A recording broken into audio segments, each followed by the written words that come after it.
A lot of us are impacted by the devastating Hill Country flooding, whether we know the victims, their families, or we're just absolutely heartbroken. At Texas Children's Hospital, a clinical psychologist is helping families process their grief. Reporter Bob Buckaloo has more.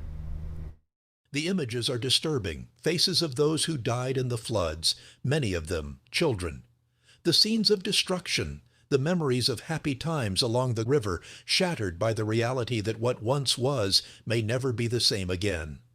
Psychologists tell us that to mourn the flood tragedy and to feel grief is a normal reaction, even if we have no direct connection to the families who have suffered so much. At Texas Children's Hospital in Austin, clinical child psychologist Dr. Lavina Bader has already counseled people who have had difficulty coping with what they're seeing on TV and through social media. She offers us this suggestion about how to handle the strong emotions we feel. I think monitoring yourself to see how you're reacting to some of these images, these stories that you're seeing, the headlines.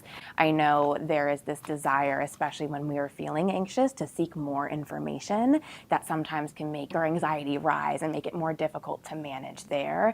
Sometimes we need a media break from things we're hearing and things that we're seeing. Dr. Bader says that if your child is affected by media images from the floods, to talk about it, and she has advice about how to channel some of the grief we feel into positive action.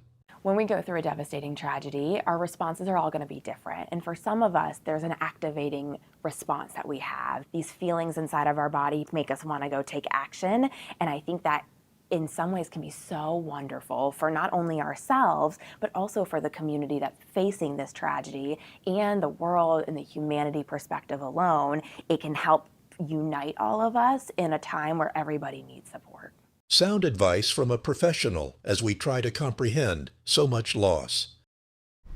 And if you'd like to help, you can also scan this QR code to donate to the Texas Flood Relief Drive. We've partnered with our fellow Tegna TV stations across Texas. That's right. The money that you help us raise will be given to eligible local nonprofits. We thank you in advance for partnering with us to help Texas heal.